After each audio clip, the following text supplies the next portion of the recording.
Helvete, det er varmt.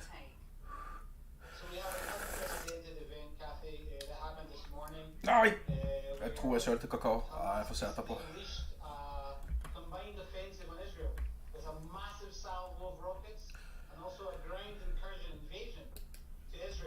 Jeg får så jævlig vondt i hånden min av det grepet.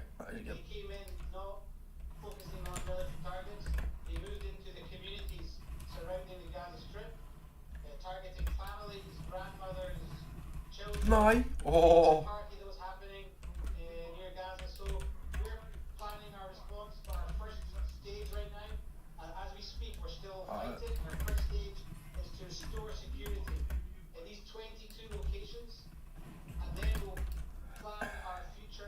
Det er fordi jeg har faen... Jeg merker det også. Jeg er mye sterkere når jeg prøver å løfte barbell for eksempel for mine roøvelser. Så må jeg nesten gi meg, selv om jeg kunne gjerne tatt i mer. Venstre hånden min klarer fint å holde, men høyre hånden min må bare gi slipp. Jeg føler det faen.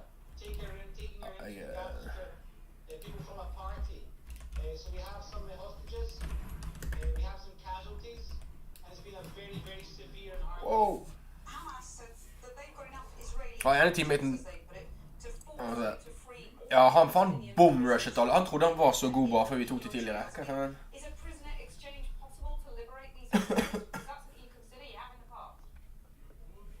Hvor pleier folk egentlig?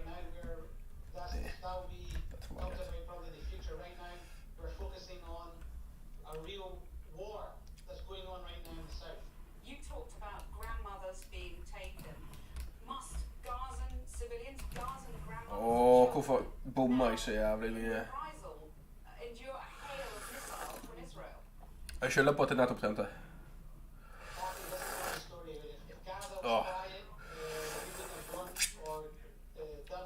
Nei, nå er det på tide. Nei, jeg sølte. Helvete.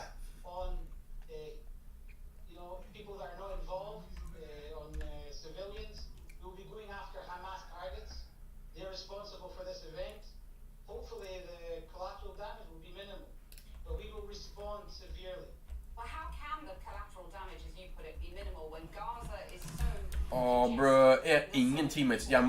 Hvis dere begge bak der, her nå. Helvete for noen bitches. Hvorfor står de der og lar meg ta støv? Hadde han stått der og skutt, så hadde ikke jeg blitt tatt.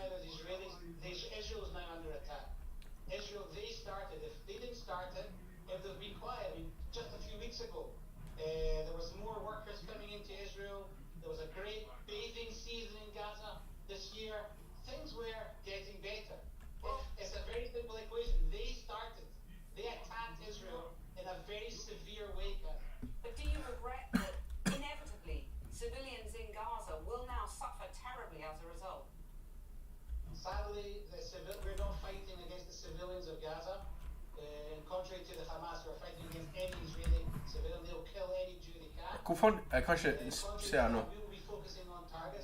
I helvete.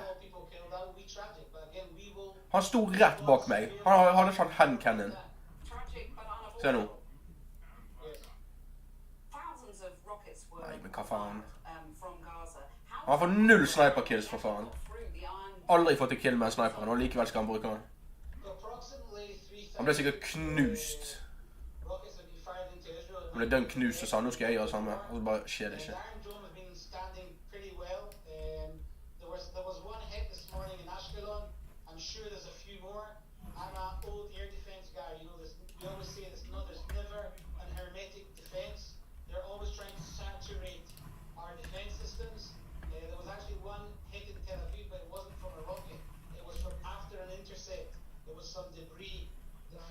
So simple. Se, hvis dere bare faen, i stedet for å stå bak der, og så blir jeg flanket, og så blir 2v3, så bare står vi alle og forsvarer meg. No problem.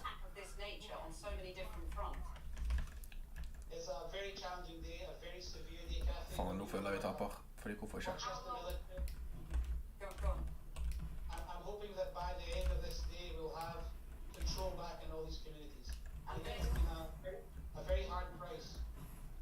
Det er faen meg fantastisk.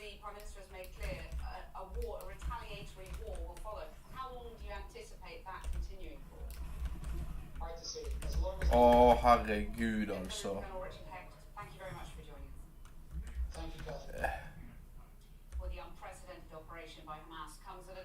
Hvorfor? Han var på lighter. Altså, han var ikke så god, men nå skulle vi se forskjell på teammates. Det er litt forskjell på teammatesene jeg fikk. Det vet ikke jeg.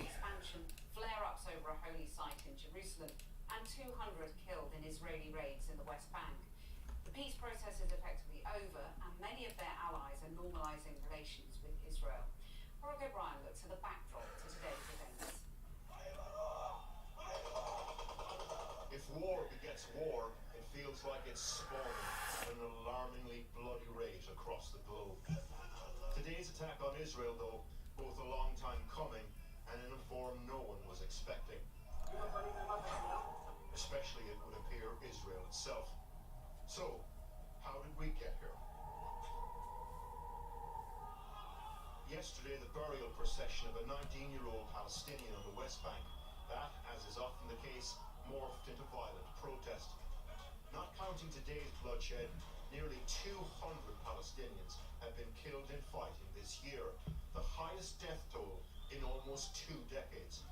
Some 30 people have been killed in Palestinian attacks on Israel. The suppression of Palestinians, the violent backlash against Israel, is the cauldron in which extremists on both sides stirred up the conditions that led to today. The domestic players include hardliners who've occupied the Israeli government and a hollowed-out Palestinian authority. There are regional actors likely involved in today's attack. I think the result of what we're seeing unfold in Israel is very much a coordinated attack by Hamas with the help of... Oh my god, upgrade event card. I think, I don't have the intelligence to say that, but my analysis is that this required months of planning and definite support from either Iran or Hezbollah or both.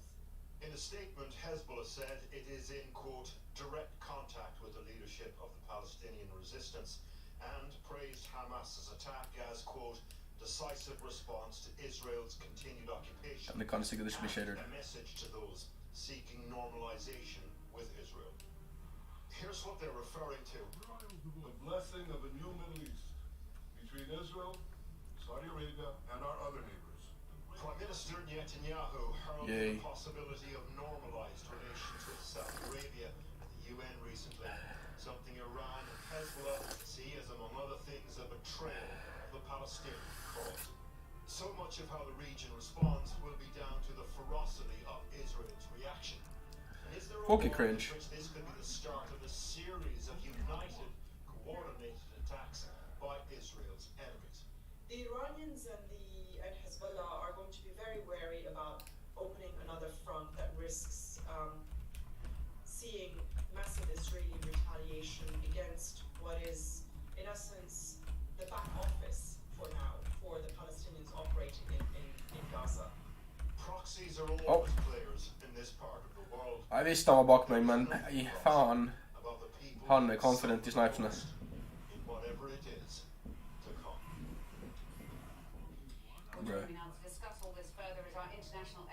That's not. Nei, la oss se.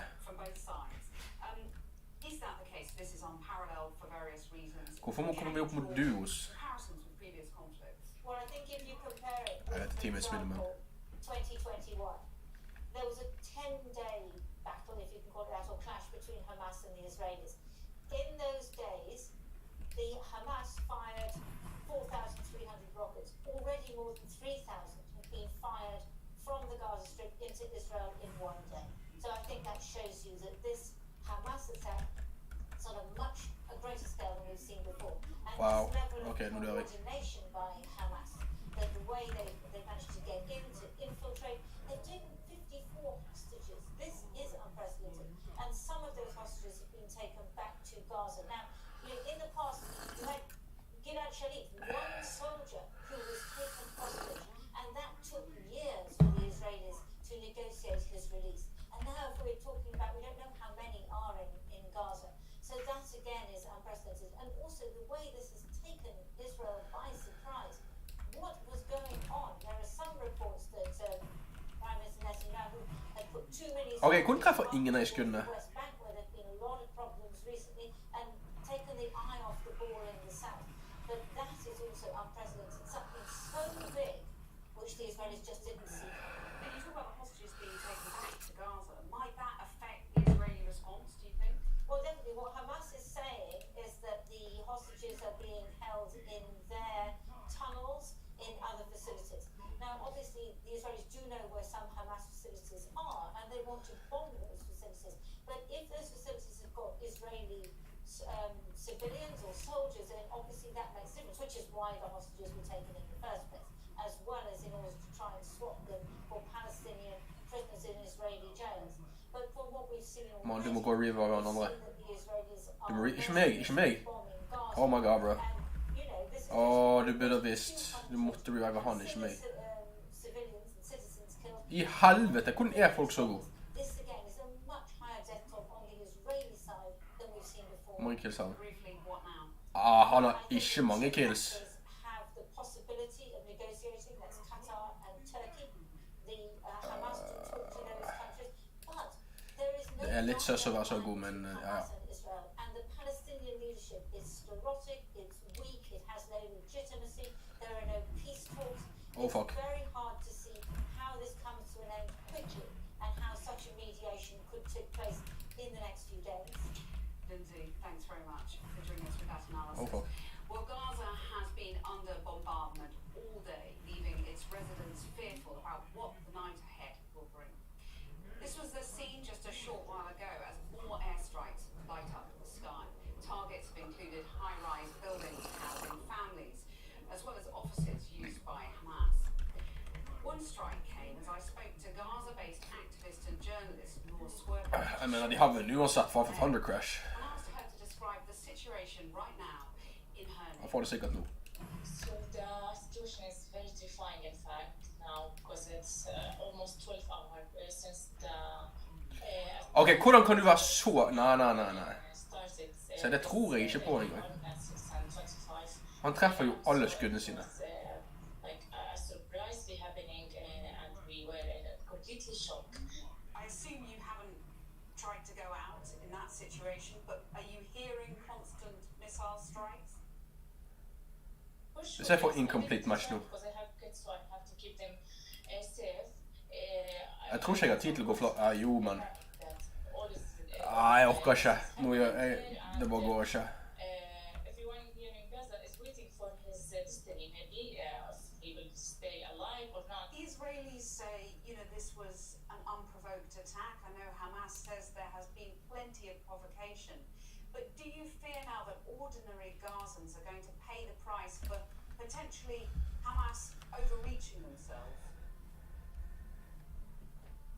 Well, in fact, it's not about Hamas itself. It's about also the Israeli side. That I believe this is a kind of reaction about what has been happening in the last 10 years, maybe not only in the last year or in the most recent time, a month or.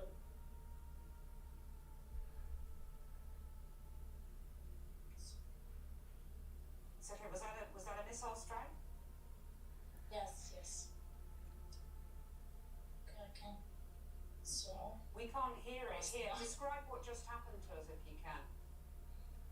So it's a kind of bombing. Not sure if it's from our side or the Israeli side, but I believe from the sound it's an Israeli airstrike for some place maybe or a building or whatever. We will wait for the news to know where. Because you were all the way through this interview, you've been very Huh? calm and, you know, very Nej. composed. And when you, Nei! I could see the Ja, tension der gikk drømmen. on your face. Ingen flawless. Yeah, it's a terrifying situation. Not only for me, it's for any human being. Yeah, to be under fire and to watch his destiny by herself or herself. Yeah, to wait for her, maybe to die or not to die. This is the situation here for the Gazans. In fact, yeah, we have a daily life and before this day, but we know at some point and suddenly we'll face this again because some of the both sides of the conflict will do something to block again. I mean, you're caught. You've described very well how you're caught. But do you find it in your heart to sympathise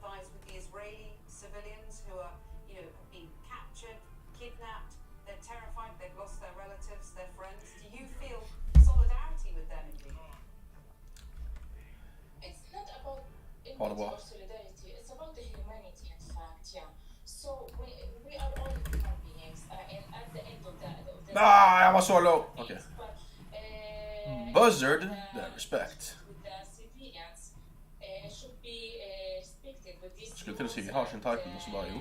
and this is what should be happening. Nosworky, thank you very much for joining us. Thank you. Bruh. Åh, bue, OP.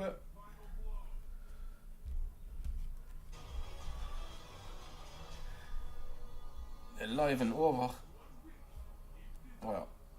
And good evening. I'm Tom Yamas, joined by my colleague tonight, Jose Diaz-Balart, broadcasting from Miami. It's currently 3 Fra Miami? Hva faen? Hva som går på nå?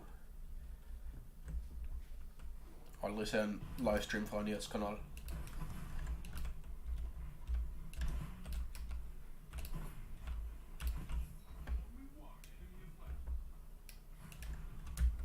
Åh, man.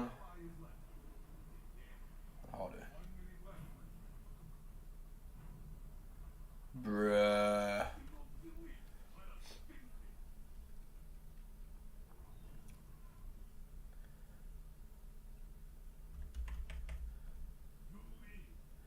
Han var faen død før han fikk kastet den firebolten. Det er nei, haha. Bullshit. Jeg synes det er så cringe at folk skal faen bytte til bue bare fordi de blir drept av bue. Bruh.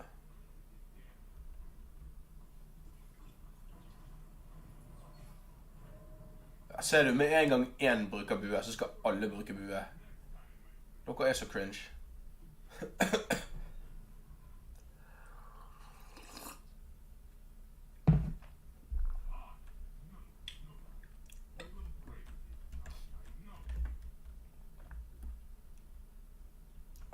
Vel, jeg er ikke barricade, så det går fint.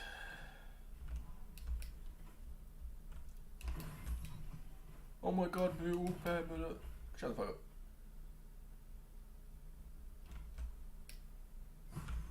Oh fuck. Oh my god, jeg trodde teammaten kunne pike han.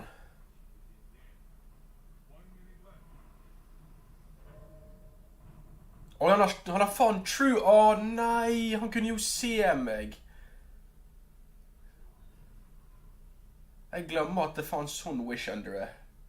At du kan faen se folk igjen. Åh, bro. Det var litt cringe. Ja, hva er best? Wish Ender eller Monark? I helvete Wave Splitter Shredder.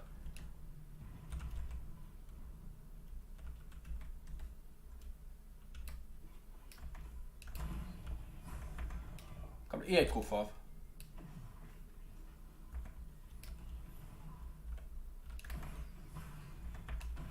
Nei.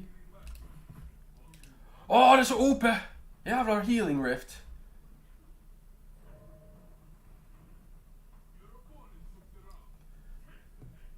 Jeg føler bare sånn low-key at jeg får teammates som er et hakke under meg hver gang. Og det er bare litt grann irriterende, men ja, ja.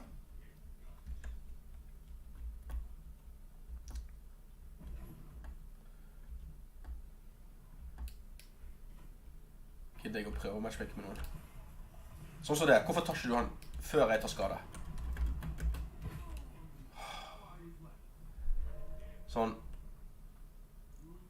Ja, ja.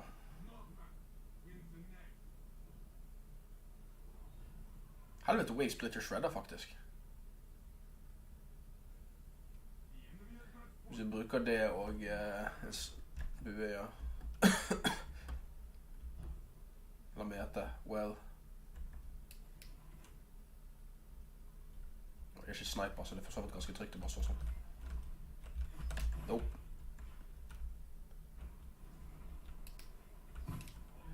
Jeg tror jeg akkurat får nok health tilbake. Hvor mye skade?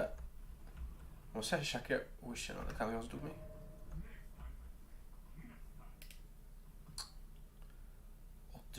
Ok, så den gjør ganske mye mer skade. Kanskje sånn. 20. Damn. Jeg har jo ikke Wish Ender selv, så det er ikke noe jeg kan bry.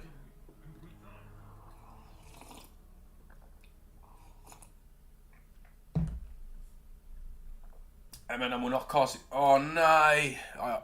Monark har sine fordeler, men vi skjønner bare er mer skade, jeg mener.